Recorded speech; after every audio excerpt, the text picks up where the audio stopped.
ये एक CLI यानी चीफ लोको इंस्पेक्टर की परीक्षा का प्रश्न पत्र है, जिससे राजू कुमार ने बहुत ही बारीकी से सॉल्व किया है ना? जी बिल्कुल।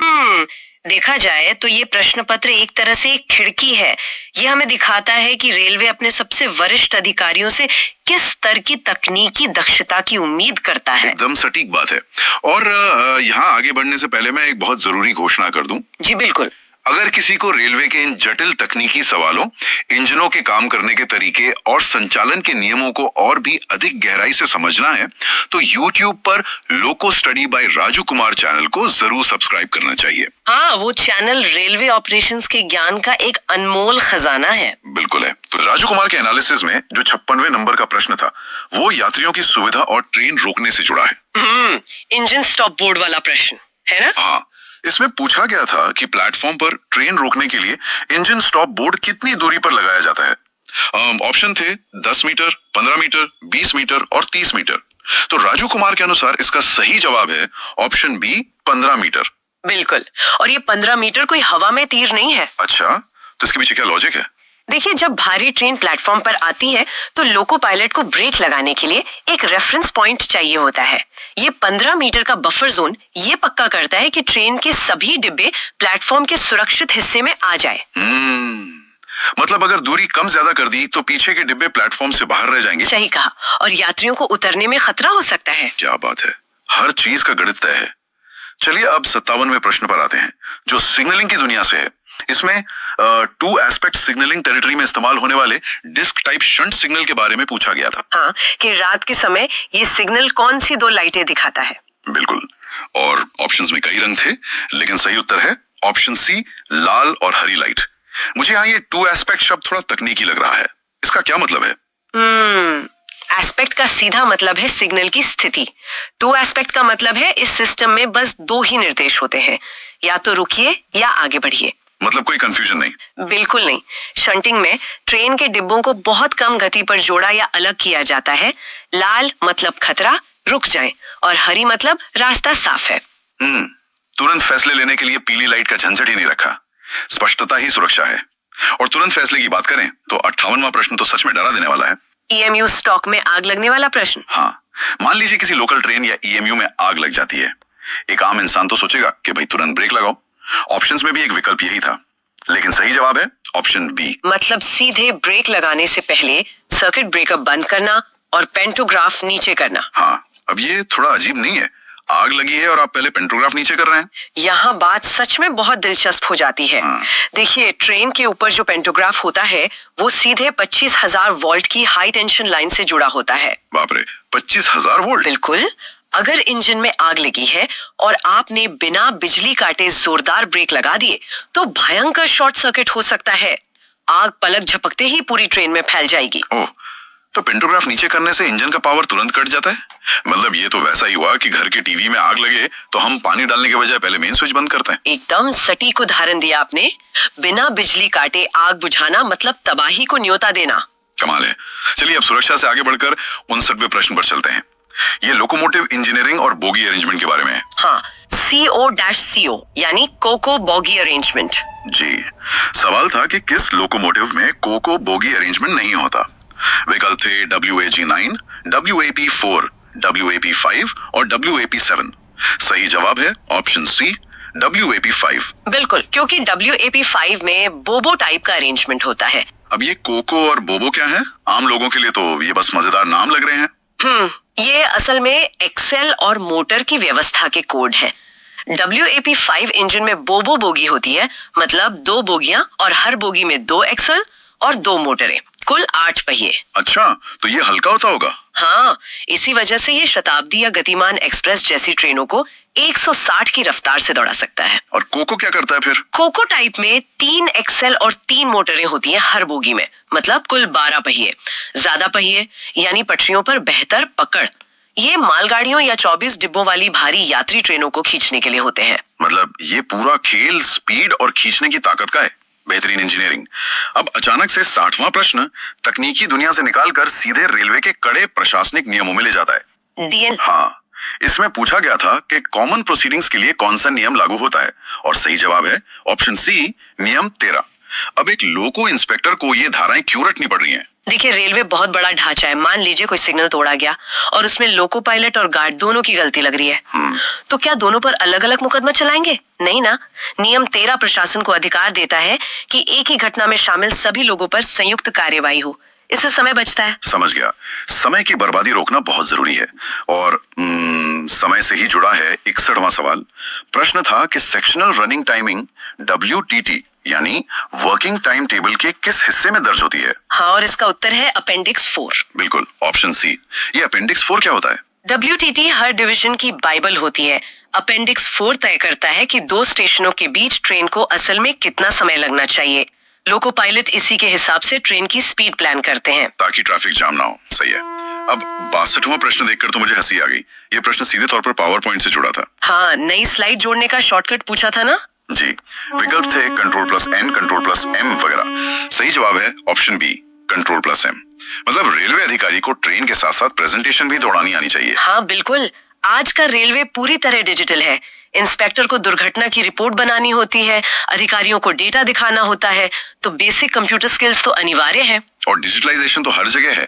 63वें प्रश्न में GEM पोर्टल यानी जेम के बारे में पूछा गया था कि वहाँ क्या उपलब्ध है। हाँ, और इसका सही उत्तर है ऑप्शन डी, सामान्य उपयोग की वस्तुएं और सेवाएं। एक समय था जब टेंडर पास करवाना बहुत कागजी काम था। अब रेलवे में झाड़ू से लेके इंजन के पुर्जे तक सब इसी सरकारी मार्केट प्लेस से खरीदा जाता है। बहुत पारदर्शिता आ गई है। वाकई तकनीक ने काम आसान कर दिया है।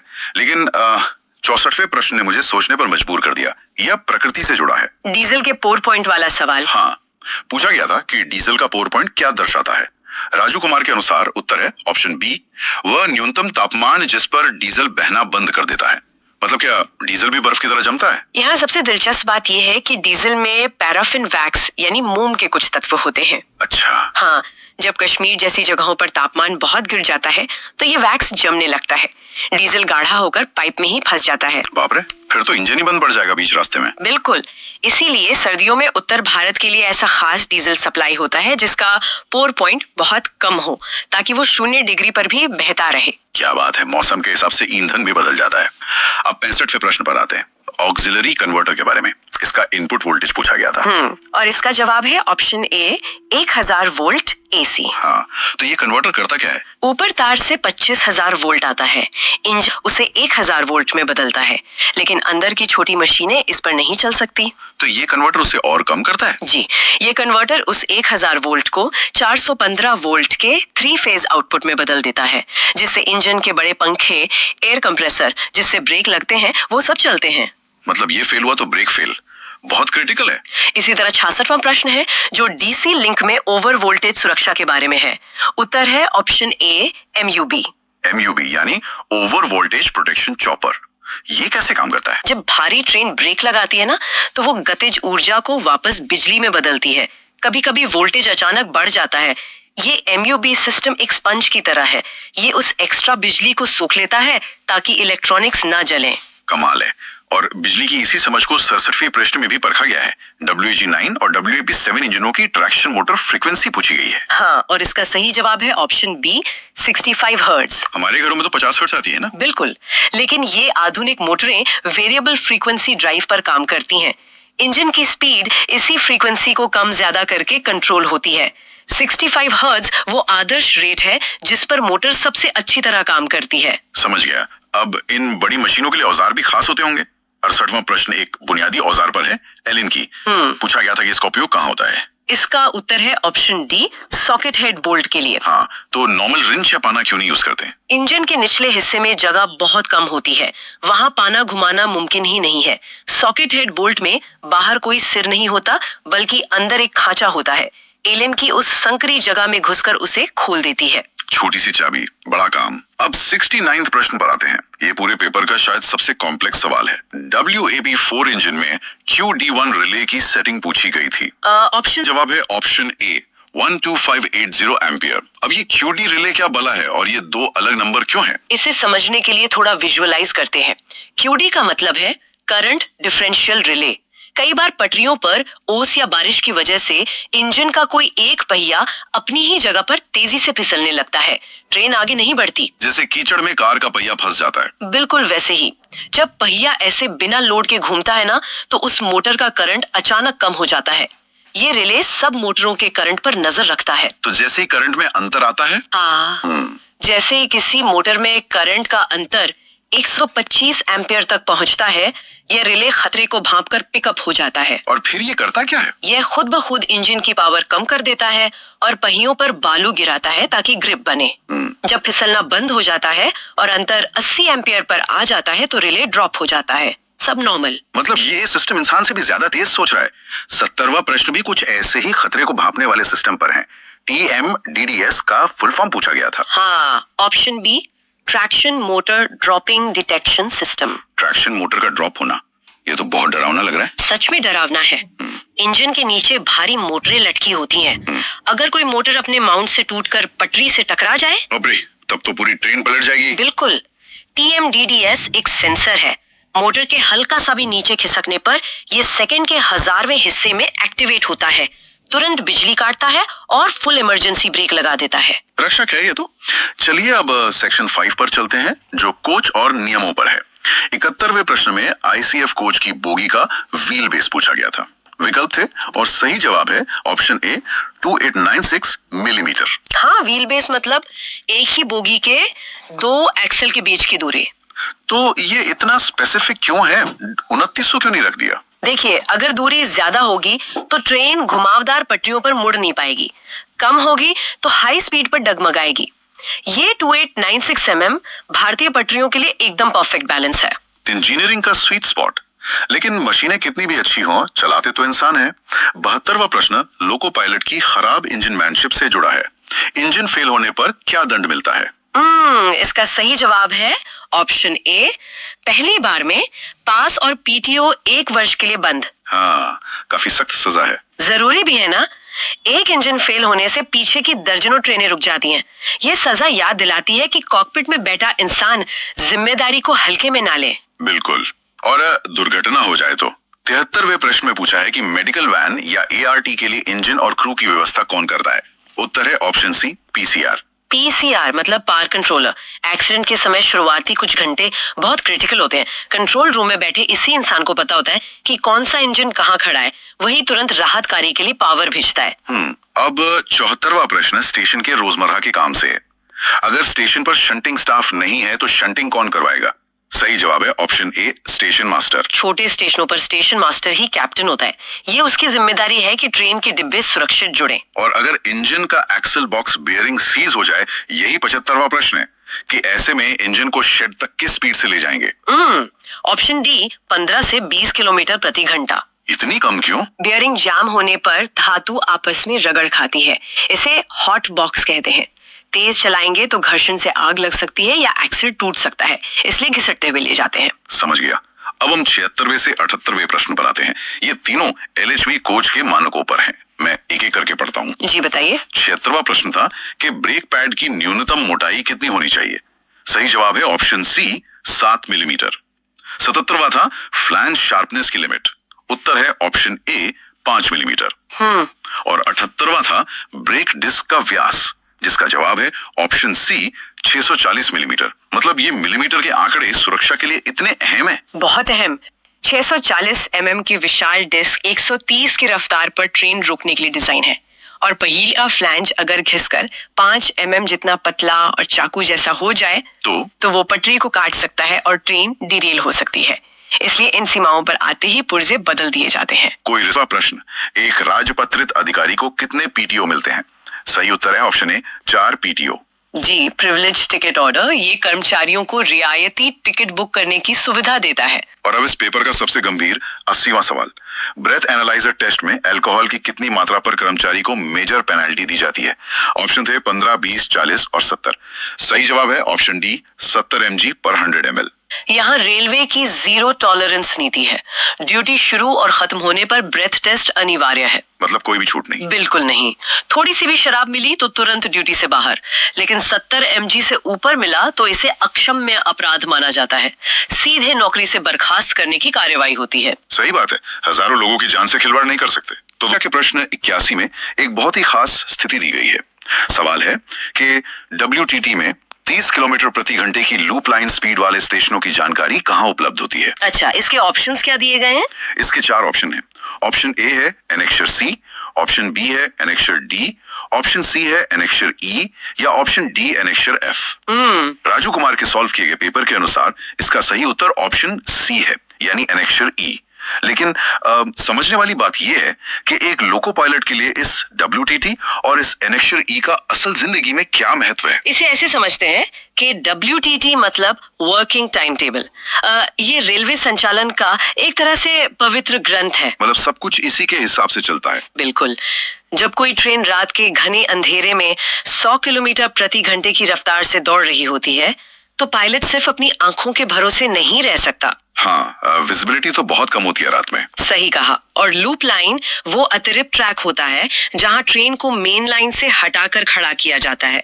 तो अगर किसी स्टेशन की लूप लाइन की क्षमता सिर्फ 30 किलोमीटर प्रति घंटा है तो ये जानकारी हवा में नहीं छोड़ी जा सकती। मतलब पायलट को ये सब जुबानी याद रखने की जरूरत नहीं है? एकदम नहीं। WTT का एनेक्शर ई स्पष्ट रूप से एक लिखित नियम देता है। इससे किसी भी मानवीय भूल की गुंजाइश पूरी तरह खत्म हो जाती है। ये तो बहुत ही दिलचस्प है यार। मतलब हर छोटी चीज के लिए कड़ा लिखित नियम मौजूद है। खैर, स्टेशनों की गति सीमा की तरह ही इंजनों के अंदर भी सुरक्षा के अपने कड़े नियम होते हैं। हाँ, इंजनों की अपनी अलग दुनिया है। बिल्कुल। और इसी से जुड़ा है हमारा प्रश्न 82, जो सीधे मशीनरी के अंदर झांकता है। सवाल है, माइक्रो प्रोसेसर लोको में HVMT1 को 0 पोजीशन पर रखने पर क्या होता है? इसके ऑप्शंस काफी टेक्निकल होंगे। हाँ, ऑप्शंस हैं। ए, TM1, 2, 3 आइसोलेट हो जाते हैं। बी, TM4, 5, 6 आइसोलेट हो जाते हैं। सी, सभी TM सर्विस में रहते हैं। या डी, इनमें से कोई नहीं। और सही जवाब? इसका सही जवाब है ऑप्शन ए, यानी ट्रैक्शन मोटर 1, 2 और 3 आइसोलेट हो जाते हैं। देखिए, यहाँ HVMT1 के पीछे का विज्ञान समझना जरूरी है। ये दरअसल ट्रैक्शन मोटर ब्लोअर का एक स्विच है जो मोटरों को ठंडा रखता है। एग्जैक्टली। भारी भरकम ट्रेन को खींचने वाली मोटरों को ठंडा रखना बहुत जरूरी होता है। इस स्विच की 4 पोजीशंस होती हैं, 0, 1, 2 और 3। अच्छा। जिसमें एक इसकी नॉर्मल अवस्था है। लेकिन अगर किसी खराबी के कारण ब्लोअर काम करना बंद कर दे और इसे 0 पर कर दिया जाए तो सिस्टम इतना स्मार्ट है कि वो लाइन कंटैक्टर 1, 2 और 3 को भी ओपन कर देता है। मतलब मोटे अपने आप बंद हो जाएंगी? हाँ, बिना कूलिंग के मोटरें चलेंगी ही नहीं, वो खुद को आइसोलेट कर लेंगी ताकि जले नहीं। अगर मैं इसे रोजमर्रा की जिंदगी से जोड़ के देखूं, हाँ, तो ये कुछ ऐसा है जैसे किसी बड़े घर में एक सेंट्रल AC लगाऊं। सही दिशा में सोच रहे हैं। हाँ, मतलब अगर घर के एक हिस्से के AC खराब हो जाए तो लोग उस हिस्से की बिजली बंद करके उन कमरों को लॉक कर देते हैं ताकि कोई शॉर्ट सर्किट ना हो और बाकी का घर सुरक्षित रहे। हाँ। यहाँ भी इंजन का आधा हिस्सा सुरक्षित रूप से बंद कर दिया गया। बिल्कुल सही तुलना है। ये मशीन की खुद को बचाने की एक बहुत ही एडवांस प्रणाली है। मशीन को लेकिन प्रश्न 83 में मुझे थोड़ी हैरानी हुई क्योंकि ये पूरी तरह से इंसानी प्रशासन पर है। अच्छा, क्या है सवाल? सवाल है, भारतीय रेलवे सेवा जो अनुशासन एवं अपील नियम है, उसके किस नियम के तहत अपील पर विचार करने की अनुमति है? लीगल सवाल आ गया। हाँ, ऑप्शन दिए गए हैं। ए, रूल 20, बी, रूल 22, सी, रूल 25 और डी, रूल 23। स्रोत के अनुसार उत्तर है ऑप्शन बी, यानी रूल 22। हाँ, रूल 22 ही होता है अपील्स के लिए। लेकिन मेरा सवाल ये है कि एक तकनीकी परीक्षा में जहां हम ब्लोअर और मोटर की बात कर रहे हैं, अचानक से ये प्रशासन का कानूनी नियम क्यों पूछा जा रहा है? ये एक बहुत ही शानदार सवाल है और ये इस बात को रेखांकित करता है कि एक चीफ लोको इंस्पेक्टर सिर्फ एक सुपर मैकेनिक नहीं होता। तो वो और क्या होता है? वो एक प्रशासक भी होता है। उसके अधीन कई लोको पायलट काम करते हैं। मान लीजिए अगर किसी लोको पायलट से कोई गंभीर चूक हो जाए, जैसे लाल सिग्नल तोड़ देना। बिल्कुल, जिसे स्पैड या सिग्नल पासिंग एट डेंजर कहते हैं। अगर ऐसा होता है तो उस पर सख्त कार्रवाई होती है। अच्छा, तो CLI को ये पता होना चाहिए? हाँ, ऐसे में एक CLI को ये पता होना ही चाहिए कि उसके कर्मचारियों के क्या कानूनी अधिकार है और वे किस नियम के तहत अपनी अपील दर्ज कर सकते हैं। तकनीकी महारत के साथ साथ ये प्रशासनिक सूझबूझ ही उसे योग्य बनाती है। मतलब मशीन और इंसान दोनों की नफ्स पकड़नी आनी चाहिए। एकदम सही। चलिए, इसी इंसान और मशीन के तालमेल को सुरक्षित रखने वाले उपकरणों पर हमारा अगला सेगमेंट है। प्रश्न 84 एक बहुत ही दिलचस्प सुरक्षा उपकरण की बात करता है। क्या है सवाल? सवाल है TMB1 का MCB नंबर क्या है? ऑप्शंस है A 53.1/2, B 53.2/2, C 53.1/1 और D 53.22/2। और आंसर क्या है? इसका सही उत्तर है ऑप्शन C यानी 53.1/1। प्रश्न 85 देखिए, जो मुझे बहुत ही क्रिटिकल और थोड़ा विरोधाभासी लगता है। सवाल है VCD यानी विजिलेंस कंट्रोल डिवाइस को किस स्विच नंबर द्वारा आइसोलेट किया जाता है? ऑप्शंस हैं A 137.1, B 237.1, C 154.1 और D 160.1। उत्तर है ऑप्शन B यानी 237.1 स्विच। अच्छा, तो इसमें आपको विरोधाभासी क्या लगा? यार, यहाँ मेरा एक बड़ा सवाल है। VCD तो वो उपकरण है जो ये सुनिश्चित करता है कि लोको पायलट सो तो नहीं गए। हाँ, वो पायलट की सतर्कता चेक करता है। तो ये तो एक जीवन रक्षक प्रणाली है ना। फिर रेलवे ने इसे आइसोलेट यानी पूरी तरह से बंद करने का स्विच दिया ही क्यों है? क्या ये खतरनाक नहीं है? ये चिंता बिल्कुल जायज है, लेकिन यहाँ इंजीनियरिंग की वास्तविकता को समझना होगा।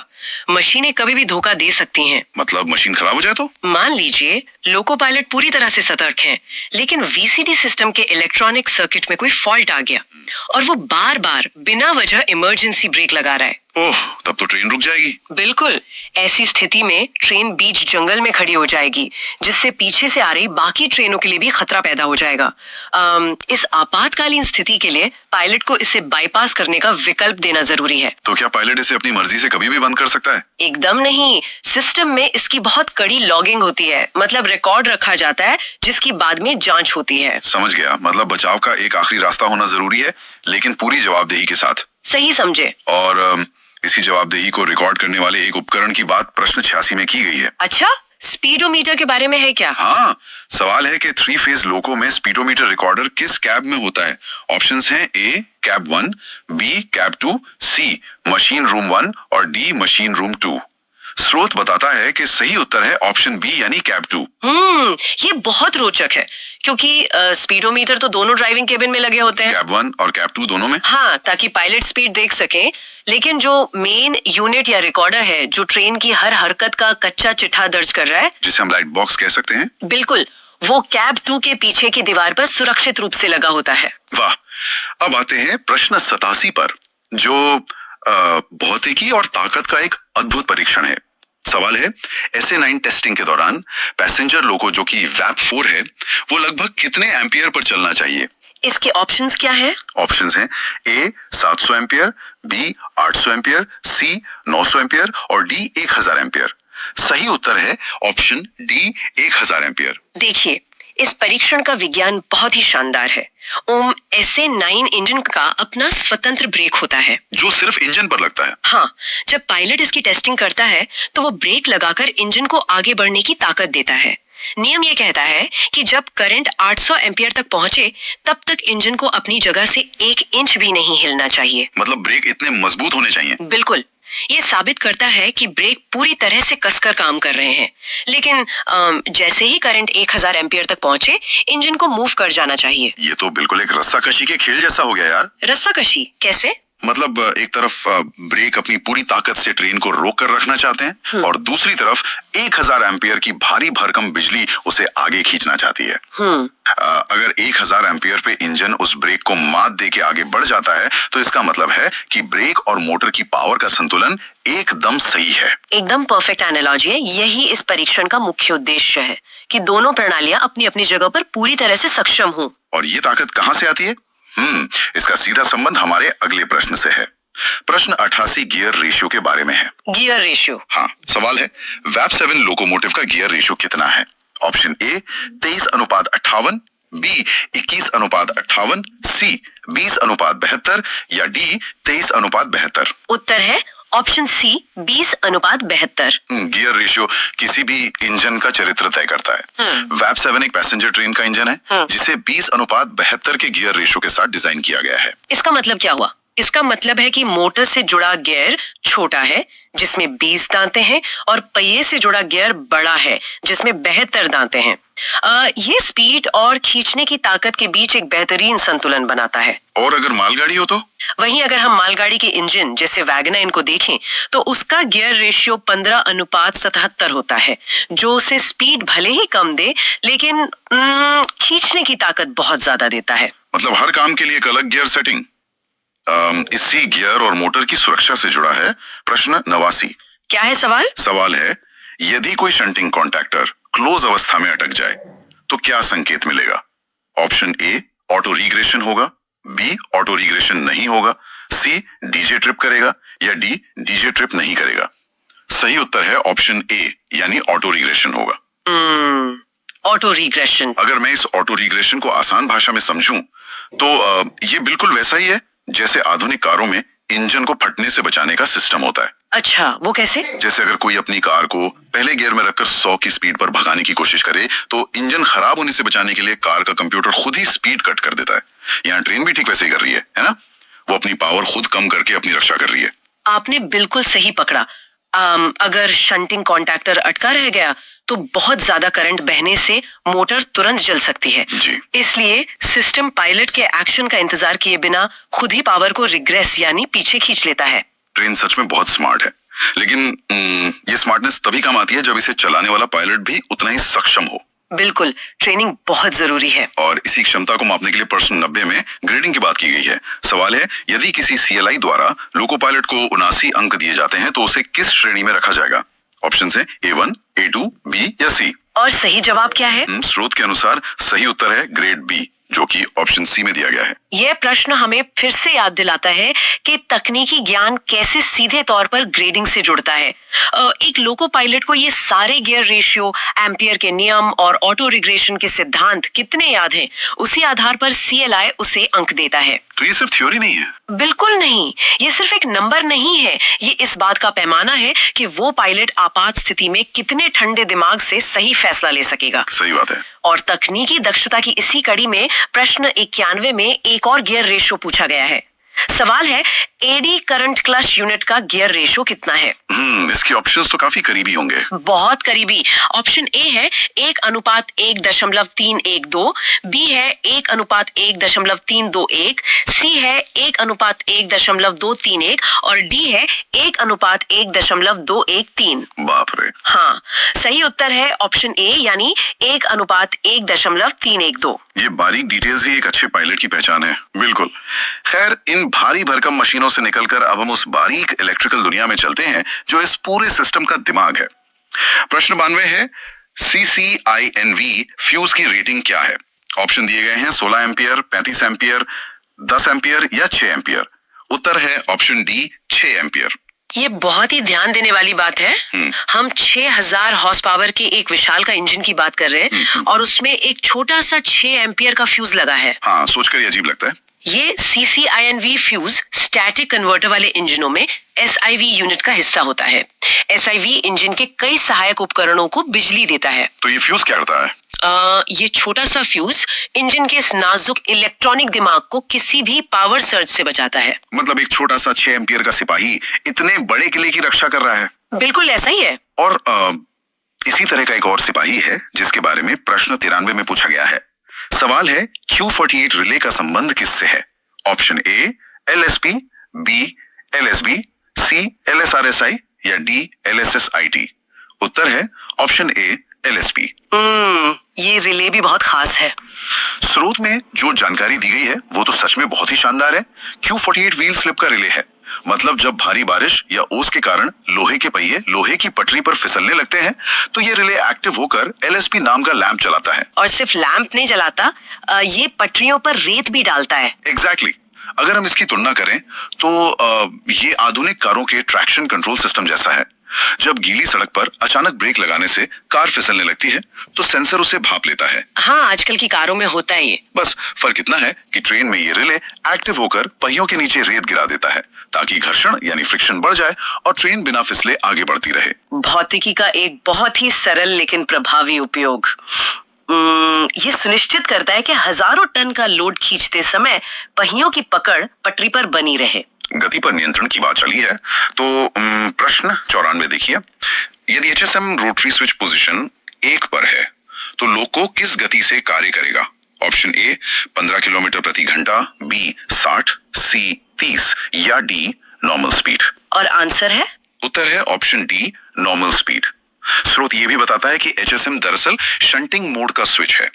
अगर इसे 0 पर कर दिया जाए तो ट्रेन की स्पीड किसी भी हालत में 15 से ऊपर नहीं जाएगी। शंटिंग के दौरान मतलब जब इंजन को डिब्बों से जोड़ा या अलग किया जा रहा होता है तब बहुत ही सटीकता और कम गति की आवश्यकता होती है।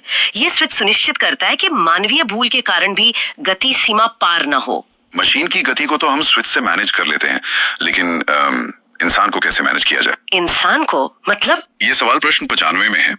सीएमएस रिपोर्ट में औसत विश्राम का विवरण किस विकल्प में मिलेगा? ऑप्शंस हैं ए एलआरपीआर, बी क्रू, सी मैनेज या डी मिस्क। उत्तर है ऑप्शन सी मैनेज। ये एक बहुत ही सुंदर विरोधाभास है। रेलवे प्रशासन अच्छी तरह जानता है कि दुनिया का सबसे उन्नत और सुरक्षित इंजन भी तब तक सुरक्षित नहीं है जब तक उसे चलाने वाला पायलट पूरी तरह से आराम की स्थिति में ना हो। थका हुआ इंसान तो गलती करेगा ही। बिल्कुल, एक थका हुआ इंसान किसी भी सुरक्षा सिस्टम को खतरे में डाल सकता है। इसलिए क्रू मैनेजमेंट सिस्टम में मानवीय विश्राम को ट्रैक और मैनेज करना उतना ही जरूरी है जितना कि किसी मशीन की मेंटेनेंस। इंसान और मशीन का ये तालमेल सच में अद्भुत है। खैर, अब हम अपने आखिरी और सबसे शक्तिशाली सेगमेंट पर आ गए हैं, महाबली इंजनों की असली ताकत। ओहो, फाइनली पावर की बात। हाँ, प्रश्न 96 और 97 सीधे तौर पर पावर के आंकड़े पेश करते हैं। प्रश्न 96 है, वैप 5 लोको का अधिकतम ब्रेकिंग एफर्ट कितना है? उत्तर है ऑप्शन ए 160 किलो न्यूटन।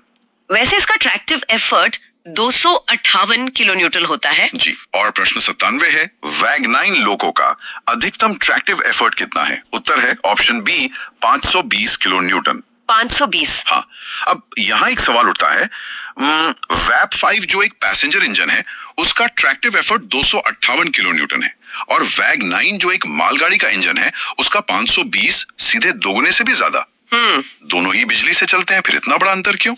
देखिए, इसके पीछे जड़त्व यानी इनर्शिया और भौतिकी का बहुत ही दिलचस्प खेल है।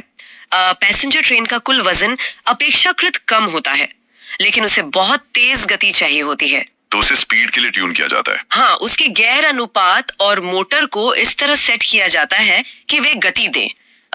दूसरी तरफ एक मालगाड़ी में कोयला या लोहा भरा होता है जिसका कुल वजन हजारों टन हो सकता है। बाप रे। जब वो पूरी तरह से रुकी हुई स्थिति में होती है तो उस अकल्पनीय जड़त्व को तोड़कर ट्रेन को हिलाने के लिए बहुत ही प्रचंड ताकत की आवश्यकता होती है। वैग 9 का गियर रेशियो उसे स्पीड भले ही कम दे, लेकिन उसकी 520 किलो न्यूटन की खींचने की ताकत किसी पहाड़ को उसकी जगह से सरकाने के बराबर है। अमेजिंग। वो सच में पटरियों का बाहुबली है। बिल्कुल। ताकत की इस बात के बाद प्रश्न 98 देखते हैं। केवल पैंटोग्राफ नंबर 2 को उठाने के लिए स्विच नंबर 85 को किस पोजीशन पर रखा जाएगा? Option A position 1, B position 3, C auto या डी पोजीशन 2। उत्तर है ऑप्शन डी पोजीशन 2। ये पैंटो सिलेक्टर स्विच है। पैंटोग्राफ वो उपकरण है जो ऊपर तार से बिजली लेता है, जो इंजन की छत पर होता है। हाँ, वही। आमतौर पे इसे ऑटो पर रखा जाता है, जिससे इंजन जिस दिशा में जा रहा है उसके पीछे वाला पैंटोग्राफ अपने आप उठ जाता है। लेकिन अगर कोई मैनुअल बदलाव करना हो तो पोजीशन 2 से पीछे वाला यानी पैंटोग्राफ 2 उठाया जा सकता है। प्रश्न 99 में इन बाहुबली इंजनों के पैरों की बात की गई है। वैप 7 और वैग 9 लोको की बोगी व्यवस्था क्रमशः क्या है? उत्तर है option C coco and coco. Coco व्यवस्था। इसका मतलब है कि दोनों इंजनों में 2 बोगियां होती हैं और हर बोगी में 3-3 एक्सल यानी पहिए होते हैं। अच्छा। और सबसे खास बात, हर पहिए को अपनी अलग मोटर से पावर मिलती है। यही कारण है कि ये इंजन पटरी पर इतनी जबरदस्त पकड़ बनाए रखते हैं। वाह। और अब इस प्रश्न पत्र का आखिरी सवाल, प्रश्न 100। एबीबी लोको में सोलेनॉइड वॉल्व 30 के रिलीज पुश बटन का नंबर क्या है? ऑप्शंस हैं 20, 21, 22 या 23। सही उत्तर है option C 22। Solenoid valve 30 engine का पार्किंग ब्रेक सिस्टम है। इसे अप्लाई करने के लिए EP23 बटन दबाया जाता है। और हटाने के लिए? और जब ट्रेन को सुरक्षित रूप से खड़ा कर दिया गया हो और बाद में चलाना हो तो इस पार्किंग ब्रेक को रिलीज करने के लिए EP22 बटन दबाया जाता है। अगर इसे आसान भाषा में कहें तो ये रेलवे का अल्टीमेट हैंड ब्रेक है। मतलब जब हजारों टन का एक महाबली इंजन खड़ा हो तो उसे उसकी जगह पर मजबूती से बनाए रखने के लिए ये 22 नंबर का बटन ही काम आता है। बिल्कुल सही कहा। तो प्रश्न संख्या 101 पूछता है, संविधान की 8वीं अनुसूची में कौन सी विदेशी भाषा शामिल है? ऑप्शन है ए अंग्रेजी, बी जापानी, सी रूसी या डी इनमें से कोई नहीं। और इसका सही उत्तर है ऑप्शन डी, यानी इनमें से कोई नहीं। ये सुन के थोड़ा अजीब लगता है ना? कोई भी व्यक्ति रेलवे दफ्तर में जाता है तो देखता है कि अंग्रेजी का इस्तेमाल हर जगह हो रहा है। फॉर्म अंग्रेजी में है, मैनुअल अंग्रेजी में है, फिर भी ये 8वीं अनुसूची में नहीं है। ये एक महत्वपूर्ण सवाल खड़ा करता है और यहीं पर संवैधानिक ज्ञान की परीक्षा होती है। 8वीं अनुसूची में भारत की 22 मान्यता प्राप्त भाषाएं शामिल हैं। अंग्रेजी का उपयोग प्रशासन में सह राजभाषा या एसोसिएट ऑफिशियल लैंग्वेज के रूप में होता है, लेकिन यह अनुसूचित भाषा का दर्जा नहीं रखती। एक अधिकारी को इस तकनीकी अंतर का पता होना ही चाहिए। प्रशासन की इसी भाषा के प्रसार को लेकर अगला सवाल है। प्रश्न संख्या 102, विश्व हिंदी दिवस कब से मनाया जाने लगा? ऑप्शन थे ए 2004, बी 2006, सी 2010 या डी 2015। इसका सही उत्तर ऑप्शन बी है, 2006। 10 जनवरी 2006 को पहली बार इसे आधिकारिक तौर पर मनाया गया था। चलिए प्रशासन के उस शीर्ष स्तर पर चलते हैं जहां नीतियां बनती हैं। प्रश्न संख्या 103 पूछता है, केंद्रीय हिंदी समिति के उपाध्यक्ष कौन होते हैं? ऑप्शन देखिए, ए रक्षा मंत्री, बी प्रधानमंत्री, सी विदेश मंत्री या डी गृह मंत्री। इसका उत्तर ऑप्शन डी यानी गृह मंत्री है। यहाँ ध्यान देने वाली बात यह है कि इस समिति के अध्यक्ष स्वयं प्रधानमंत्री होते हैं। अच्छा, तो प्रधानमंत्री अध्यक्ष और गृह मंत्री उपाध्यक्ष। हाँ, यह दिखाता है कि राजभाषा का कार्यान्वयन देश के आंतरिक प्रशासन से कितनी गहराई से जुड़ा है। यह देश के सबसे शीर्ष नेतृत्व द्वारा संचालित होता है। और भारत जैसे विविधता वाले देश में इन नियमों को हर जगह एक समान लागू नहीं किया जा सकता, इसलिए देश को अलग अलग हिस्सों में बांटा गया है। प्रश्न 104 इसी पर है। राजभाषा प्रयोग की दृष्टि से गुजरात किस क्षेत्र में आता है?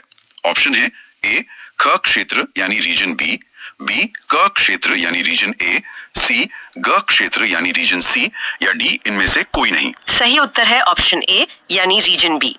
ये क्षेत्रों का गणित क्या है? देखिए, राजभाषा नियम 1976 के तहत पूरे देश को 3 क्षेत्रों में बांटा गया है। रीजन ए में वो राज्य आते हैं जिनकी मुख्य भाषा हिंदी है, जैसे उत्तर प्रदेश या राजस्थान। रीजन बी में वो राज्य हैं जहाँ की अपनी एक अलग मातृभाषा है, लेकिन वहाँ के लोग हिंदी अच्छी तरह समझते हैं, जैसे गुजरात, महाराष्ट्र और पंजाब। और रीजन सी? रीजन सी में बाकी गैर हिंदी भाषी राज्य आते हैं, जैसे दक्षिण भारत या पूर्वी भारत के राज्य। तो अगर कोई लोको पायलट रीजन ए से रीजन बी तक ट्रेन लेकर जाता है तो उसे सिर्फ सिग्नलों का ही ध्यान नहीं रखना, बल्कि उसे ये भी पता होना चाहिए कि पत्राचार के लिए राजभाषा के क्या नियम लागू होंगे। बिल्कुल, और इसी क्षमता को आंकने के लिए प्रश्न 105 पूछा गया है। राजभाषा नियम 1976 के अनुसार हिंदी में प्रवीणता किस स्थिति में मानी जाएगी? ऑप्शन थे ए मैट्रिक या उससे ऊपर हिंदी माध्यम से परीक्षा पास की हो, बी ग्रेजुएशन में हिंदी एक विषय के रूप में रहा हो, सी प्रवीणता की घोषणा की गई हो या डी उपरोक्त सभी। और उत्तर है ऑप्शन डी उपरोक्त सभी। हाँ, मतलब सरकार ने एक बहुत ही व्यवहारिक पैमाना तय किया है। अगर किसी कर्मचारी ने इन तीनों में से कोई भी एक शर्त पूरी कर ली तो उसका काम आधिकारिक रूप से हिंदी में प्रवीण माना जाएगा। सही है। अब नियम बन गए हैं तो इन्हें सिखाने के लिए संस्थान भी होंगे। प्रश्न संख्या 106 इसी बारे में है। केंद्रीय हिंदी शिक्षण संस्थान किस मंत्रालय के अधीन है? ऑप्शन है ए शिक्षा मंत्रालय, बी गृह मंत्रालय, सी सूचना एवं प्रसारण मंत्रालय या डी संस्कृति मंत्रालय। हमारे इस पेपर के आधार पर इसका सही उत्तर ऑप्शन बी यानी गृह मंत्रालय है। शिक्षा मंत्रालय नहीं, ये इसलिए महत्वपूर्ण है क्योंकि राजभाषा विभाग सीधे गृह मंत्रालय के अंतर्गत आता है। सरकारी कर्मचारियों को हिंदी का प्रशिक्षण देना ये गृह मंत्रालय के आंतरिक प्रशासन का हिस्सा है। समझ गया। अब इसे सीधे रेलवे के ढांचे में फिट करके देखते हैं। प्रश्न संख्या 107 है। क्षेत्रीय रेलवे राजभाषा कार्यान्वयन समिति के अध्यक्ष कौन होते हैं? यानी जोनल लेवल पर बॉस कौन है? ऑप्शन है ए मंडल रेल प्रबंधक यानी DRM, बी मुख्य राजभाषा अधिकारी, सी महाप्रबंधक यानी GM या डी अपर महाप्रबंधक। सही उत्तर ऑप्शन सी महाप्रबंधक या GM है। तो इस सब का क्या मतलब है? हाँ बताइए। रेलवे में जीएम एक जोन का सबसे बड़ा अधिकारी होता है। कोई सोच सकता है कि भाषा के काम के लिए किसी मुख्य राजभाषा अधिकारी को ही अध्यक्ष बना दिया जाए, लेकिन ऐसा नहीं है। क्योंकि जब जोन का सबसे बड़ा अधिकारी कुर्सी पर बैठता है तो नीचे के हर कर्मचारी को संदेश जाता है कि ये काम महज एक औपचारिकता नहीं है, ये टॉप प्रायोरिटी है। बिल्कुल सही पकड़े हैं। अब हम संविधान के अनुच्छेदों की गहराइयों में उतरते हैं। प्रश्न संख्या 108, हिंदी भाषा के विकास के लिए निर्देश किस अनुच्छेद में दिए गए हैं? ऑप्शन है 343, 349, 346 या 351। सही उत्तर है ऑप्शन डी, अनुच्छेद 351। संविधान के निर्माताओं ने अनुच्छेद 351 के तहत संघ को ये विशेष निर्देश दिया कि वो हिंदी भाषा का प्रसार बढ़ाए ताकि यह भारत की मिली जुली संस्कृति की अभिव्यक्ति का माध्यम बन सके। ये एक बड़ा विजन है। और राज्यों के आपसी संवाद के लिए प्रश्न संख्या 109 है, एक राज्य से दूसरे राज्य या किसी राज्य और संघ के बीच प्रयोग की जाने वाली भाषा का उल्लेख किस अनुच्छेद में है? ऑप्शन है 344, 343, 346 या 345। इसका उत्तर ऑप्शन सी, अनुच्छेद 346 है। ये वही अनुच्छेद है जो तय करता है कि अगर गुजरात सरकार को केंद्र सरकार से या तमिलनाडु सरकार से कोई पत्राचार करना है तो वे किस भाषा का प्रयोग करेंगे। मतलब ये देश के संघीय ढांचे को भाषा के माध्यम से जोड़े रखने की कड़ी है। एकदम सही। और अब हम 17 जनवरी 2026 के इस शानदार पेपर के अंतिम प्रश्न पर आ गए हैं। प्रश्न संख्या 110, विश्व हिंदी दिवस कौन सा मंत्रालय आयोजित करता है?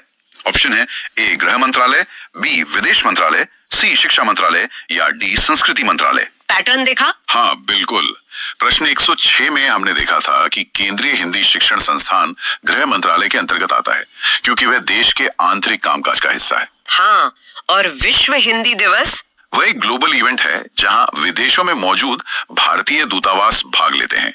यह भारत की सीमाओं से बाहर देश की सॉफ्ट पावर का प्रदर्शन है, इसलिए इसे विदेश मंत्रालय संभालता है। बिल्कुल, मंत्रालयों के काम का ये बंटवारा एकदम स्पष्ट और तार्किक है। तो सुनने वालों, आज की इस खास चर्चा में हमने 17 जनवरी 2026 को भावनगर डिवीजन में आयोजित इस CLI परीक्षा के प्रश्न पत्र का एक अद्भुत सफर तय किया। कुल अपनी चर्चा को समेटने से पहले मैं एक बार फिर याद दिला दूं कि अगर आप इन विषयों में गहरी दिलचस्पी रखते हैं तो YouTube पर loco study by Raju Kumar channel को सब्सक्राइब करना ना भूलें। वहाँ आपको ऐसी ही परीक्षाओं की बेहतरीन समझ मिलेगी। अंत